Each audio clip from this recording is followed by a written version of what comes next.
پانی کی کمی کتنا بڑا درد سر بن سکتی ہے، یہ فیصل اور ان کے گھر والے بخوبی جانتے ہیں۔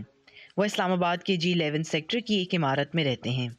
سرکاری پانی چونکہ روز نہیں آتا، اس لیے کئی دوسرے خاندانوں کی طرح یہ بھی اسے ٹینک میں جمع کرتے ہیں۔ میں نے اپنے گھر میں ایک ٹنکی رکھی ہوئی ہے، ٹھیک ہے، تو اس میں سٹور کرتے ہیں، لیکن وہ اب آپ یہ دیکھ لیں کہ اگر میں 1 گھنٹہ ابھی سٹور کروں گا، اس طرح آج چلی گیا، ٹھیک ہے، تو اگلے دن پانی نہیں آئے گا، وہ تھوڑا مشکل ہو جاتا ہے۔ اگر کوئی مہمان آ گیا، ٹھیک ہے، تو پانی کا تو پتہ بھی نہیں لگتا، پھر ہم یہی ہے کہ کسی نل وغیرہ یہاں پہ ہیں سائڈ پہ، ٹھیک ہے، یا فلٹریشن پلانٹ ہیں، ٹھیک ہے، وہاں سے پھر بھر کے لے کے آتے ہیں پانی کو۔ پینے کے صاف پانی کی کمی صرف شہر کے پرانے حصوں کا مسئلہ نہیں، بلکہ نئے منظور شدہ رہائشی علاقوں میں بھی یہی حالات ہیں۔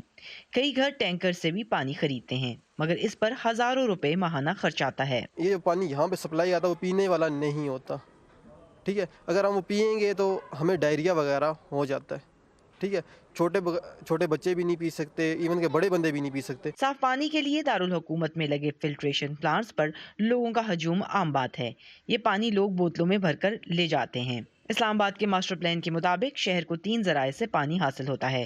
سرکاری اعداد و شمار کے مطابق یومیہ 34 ملین گیلنز کے قریب Simly dam, 9 million gallons Khanpur dam اور باقی ٹیوب ویلز کے ذریعے زمین سے حاصل کیا جاتا ہے۔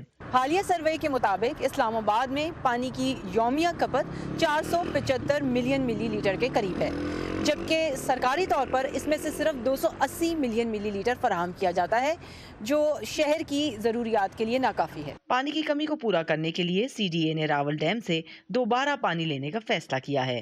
1992 میں راول ڈیم سے شہر کو پانی کی فراہمی بند کر دی گئی تھی، جس کی وجہ پانی کا خراب معیار بتائی جاتی ہے۔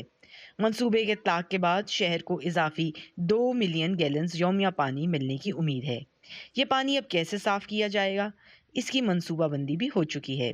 اس میں یہ ہے کہ ہم نے آلریڈی ایک پروجیکٹ شروع کیا ہوا ہے، پانی کی جو اپ اسٹریم سے جو پانی آتا ہے نا راول ڈیم میں، اس کو ہم نے جو کنٹیمنیشن کے سورسز پہ تھے اس پہ ہم نے کام شروع کیا ہے۔ اس پہ آلریڈی ہم 3 سیویج ٹریٹمنٹ پلانٹ بنانے جا رہے ہیں، 3 ہم نے وہاں پہ wetland sites already develop کر دی ہوئی ہیں، 3 ہم اور کرنے جا رہے ہیں۔ تو اس کے جو اوپر آبادیاں ہیں نا، ان کا سیویج جو اس کے پانی میں جاتا تھا وہ اس کو ہم کنٹرول کرنے جا رہے ہیں۔